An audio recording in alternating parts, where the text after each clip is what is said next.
Hello friends, welcome back to my channel. आज का word है परसिस्ट। परसिस्ट परसिस्ट का हिंदी में अर्थ होता है डटे रहना या लगातार प्रयास करना। मतलब कि किसी काम को लगातार करते रहना, चाहे हो डिफ़िकल्ट हो। जब आप गिव अप नहीं करते और लगातार ट्राई करते रहते हो, तब हम परसिस्ट का यूज़ करते हैं। चलो एग्जाम्पल के साथ अच्छे से समझ लेते हैं। ही परसिस्ट डिस्पाइट फेलियर्स। वह असफलता के बावजूद डटा रहा। सी परसिस्ट इन हर इफोर्ट्स। वह अपने प्रयासों में लगी रही। Persist until you succeed. सफल होने तक डटे रहो।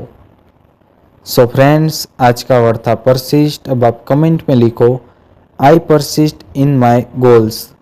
मिलते हैं नेक्स्ट न्यू वर्ड के साथ। चैनल को लाइक करो, शेयर करो, सब्सक्राइब करो। धन्यवाद।